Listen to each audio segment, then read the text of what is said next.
Hi, I'm James Schillinglaw. I'm here at the Four Seasons Madrid. It's a brand new property in literally the heart of Madrid. It was opened sort of late last year, and of course, a lot of people haven't been here.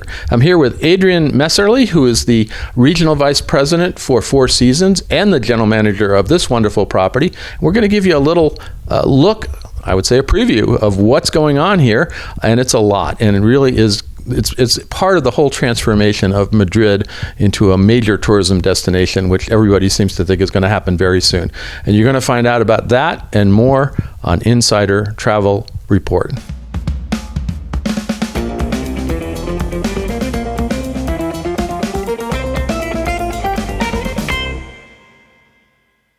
Now, Adrian, first of all, thank you for hosting me here. It's been wonderful. It's been a surprise. I mean, I have to guiltily say I've never been to Madrid, and this was a first time. And I don't know if I can go back to anything better than this. This is amazing, really. Thank you very much. First of all, thank you for being here, for listening in, and James, thank you for giving us the time. Well, I'm not surprised that you say that you're the first time in Madrid, but I tend to say that might not be the last time. Not now, because I've just did a little crash course around my friend Virginia Irurita, who is Made for Spain, gave me a tour this morning by one of her guides who was super, and so it's been a great experience to be here and actually to be in this wonderful building. Let's talk about the history of this building, because it really is a central part of Madrid, right? It is, absolutely. We are in the center, and this building is actually an old bank building. As you rightfully said before, many of those old bank buildings are being transformed right now. This is 7 historic buildings. The oldest dates back to 1892, so really old buildings. And here we are actually at the bow of the ship. We're actually looking out over these beautiful older buildings, and it's looking down the avenue, and it really is a magnificent suite here. Yeah, it's the junction of Alcalá and Sevilla Street, and we are in parallel to the famous Gran Via Street. So this building was at the end the Banco Banesto, Banco de Crédito de España. Before that it was the headquarters of an American insurance company. Yeah, and now it's the Four Seasons. So, and it is gorgeous, and it's a great location, as I keep saying. And the other thing is that it has, right, not surprisingly, you got some amazing rooms. Talk a little bit about how many rooms do you have, and talk about the range of accommodations, if you could. Yeah, so we have a total of 200 bedrooms. Now, what's interesting, I call it a little bit the beauty and the beast. When you are in a historic building, then you don't really have a cookie cutter type of room. We have, out of the 200 rooms, a total of 118 different configurations. Really? No room is the same almost. No, almost no room is the same. And as you can imagine, 7 buildings, sometimes you go into the room, you have flat floor, sometimes you have a few steps up, sometimes you have a few steps down. So it's really beautiful. And it makes it, of course, from an operational perspective, a little more challenging, especially when you're delivering room service. You never know, they know what they expect, but they need to get ready for that. Yes. And then in terms of other facilities that we have in the hotel, we have a magnificent spa. Well, I do want to talk about that, and you mentioned I haven't had a chance to go down there, but we will take a look at the spa right now if you're watching. Tell us, feel and experience. There you go. So we'll go. So we're going to take a look at that now. Tell us about the spa. What do you have? How many treatment rooms? What do you offer? So it's a spa that is over 4 floors. We have a total of 1,450 square meters of spa surface per se. We have a total of 8 treatment rooms. We have also a nice gym that offers facilities not only for in-house guests but for local members. Then on the 4th floor, on the rooftop, as we call it, we have our indoor pool, but with a skylight where you see that beautiful Velasquez blue that Madrid has to offer, with also a terrace where you can go out and sunbathe. So really, it's great. Hard to believe. I don't know how many hotels in Madrid have their own pool, but you certainly sound like you have a spectacular location for it. It's new to Madrid to have actually such a significant. I actually don't want to call it spa. I really want to call it an urban wellness center because this is what it is, and it's quite new to the market. Well, now you make me. I think we're going down. I think I'm going to get a bathing suit and maybe go sun myself at the pool because it is a beautiful day today. So we'll see what happens. Now, rooms, spa, and of course, there's dining. And I was lucky enough to dine last night at Dani, which is I guess a wonderful Spanish chef, and you have on a rooftop place that's just amazing. So talk us a little bit about what Dani is. So Dani Garcia, we were so lucky that he became our consultant chef in that Four Seasons restaurant, and he is really omnipresent also in the restaurant. He comes on monthly basis. And, you know, Dani Garcia, of course, famous because he had his 3-star Michelins down in Marbella. We have a brasserie concept, but really focus on the freshest of products.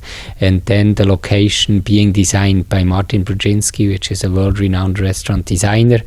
And the terrace that just offers spectacular views over these horses with carriages, right? I know, we said that we're looking at, you said, what is that sculpture? Those are horses with Roman chariots, and it turns out it was a bank building, so not surprising in this district, that you look out from the rooftop. And I'm looking at it right now, actually. We're both looking at it with the sculpture, so it's a pretty amazing sight.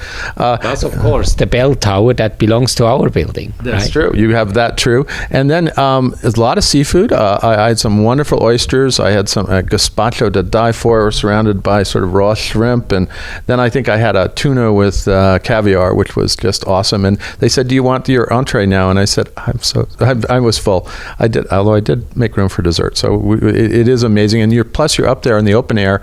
It was a gorgeous night. And it really is it's a destination restaurant. There's no question about it. It is. And you know, the way that we transform generally our restaurants in our hotels, it shall become the social hub of the city. And there is a bar up there too. There is a bar, and you know, focusing on the craftsmanship of the people, having really the relaxed atmosphere, focusing on product and ambience, and yes, it's the social hub where you have a foreigner traveling that can experience the real Spain. Yeah, and I this morning and that's where you also have breakfast up there. So you can have, I believe you can have breakfast. You can have lunch as well, or up there, and so breakfast, lunch, and dinner, and amazing place. And if you don't just want to have some sort of light snacks and a sandwich today, your lobby is sort of a classic lobby. I got to tell you, it's so amazing, and the service is so good. You can have a drink, a little sandwich, whatever down there, and it is sort of one of the quintessential hotel lobbies that I've seen recently. Yeah, classic setting, with classic service there as well, afternoon tea, and but of course enjoying the stunning ceiling heights that we have down there. This was actually originally the operations center of the bank. Sure. This is where a lot of people come in and they say, 30 years ago I had my first loan on the house that we bought when we got married, right? This is, and they come back and they share their experiences. Now, one of the restaurants you haven't seen yet, because it's not open yet. Okay, what's that? This is going to be Isa Bar, which is going to be a bar on the first floor, which completely focuses on cocktail, and then we serve Asian tapas along with that. Can I stay for that one? I'll just hang out for a while until you open it. When is that going to be? Yeah, this is going to be towards the end of the year. We are doing the last. I'll be happy to just hang out. Little snagging. Yeah, you can stay for sure. I'll come back and see that, because that sounds absolutely awesome. And actually, the red room that we have in there, which is a private room, is exactly at the same location as the room that we are in right now. So it's below here, and this sort of overlooking the avenue below. It must be spectacular. Well, it's definitely a reason to come back. So those are your sort of two main dining venues, along with the lobby. Anything else that we should know about the dining here? Well, we have spectacular banqueting facilities. If you use it for a corporate event, it's one thing, but also for social local events, it's quite magnificent. And it's at the heart of the building, and our ballroom actually leads towards an outside patio where you can really go in and out and enjoy the atrium of the building that is, from an architectural perspective, quite stunning too.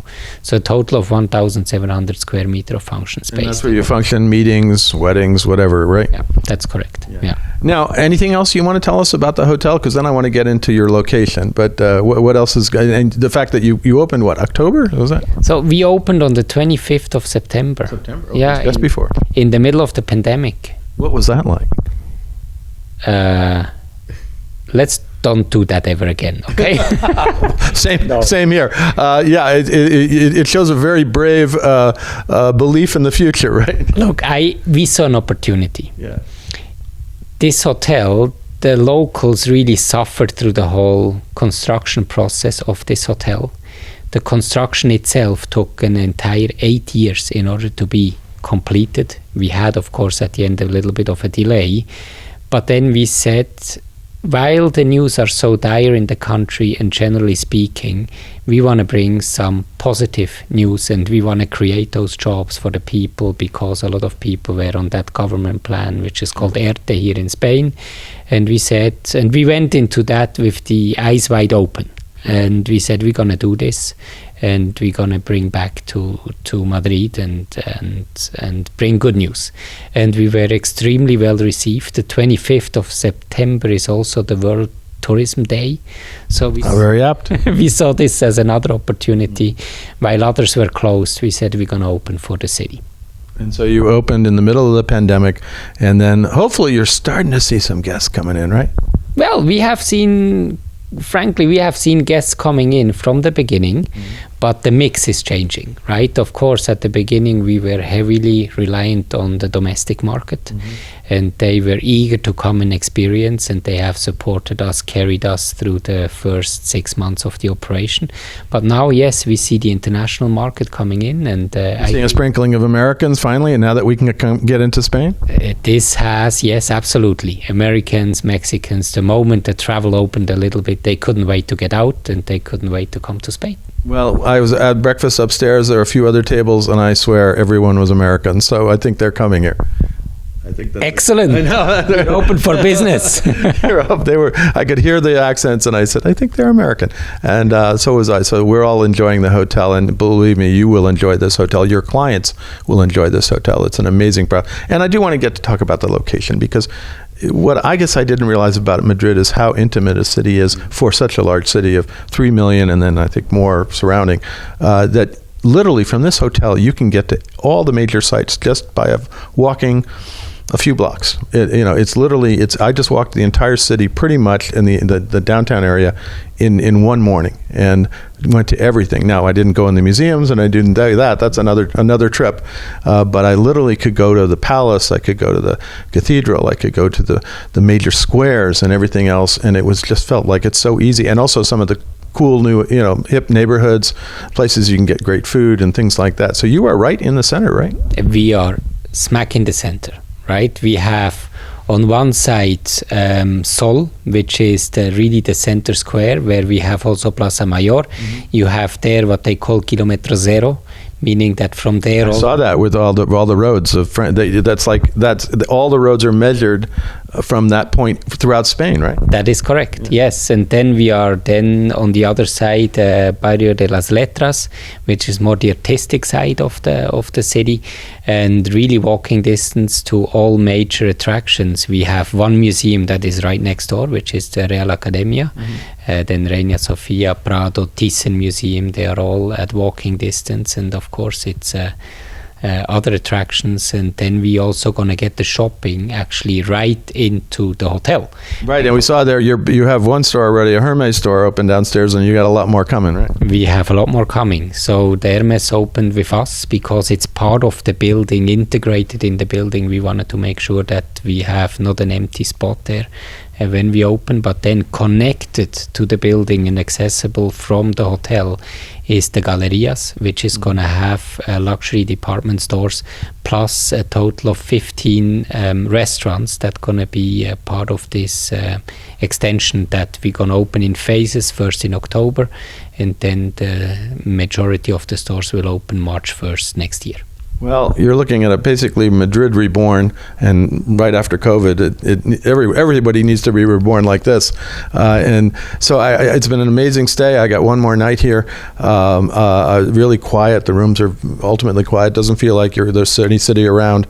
And it really is a place to be when you want to explore Madrid, or whether it's for business or leisure. And congratulations on getting through the pandemic, opening up a hotel during the pandemic, and then here we are, and it's a beautiful day in Madrid, and I think there's nothing but good times ahead. Yes, thank you very much. But I think this is not your last night. I thought we agreed that you stay until we open Isa restaurant. That's true. Make me an offer. I'll be there. We have to open that restaurant. Absolutely. Well, I will. If I can't do it, I'll certainly be back. And I'll see you hopefully at the International Luxury Travel Market in Cannes. I'm actually heading to Virtuoso this coming week. When you see this, it will be after that. But it's just been an amazing stay. And I want to thank you for giving me a great introduction to Madrid. Anything else you want to say to our travel advisors, our 90,000 travel advisors out there now? Look, I know it has been a very difficult year and a half nowadays for all of us, but I wanted to say that there is markets like Madrid that is completely transformational. Currently, we are establishing this market as a luxury destination, and I hope that this will add one more destination to your book of what you can sell to the customers. And certainly please reach out. We are here to support each other, and this is what we're known for. Well, Adrian, once again, thank you so much. I'm looking forward to my remaining stay, and maybe I'll rethink it tomorrow. If you ask me again, you might find you have a house guest for a little while longer. So we'll see what happens. But if not, I will be back here to sample the restaurant. Actually, would love to go back to Dani upstairs. It is just an amazing property. But again, congratulations. Thank you so much, James. I'm James Schillinglaw, and this is Insider Travel Report.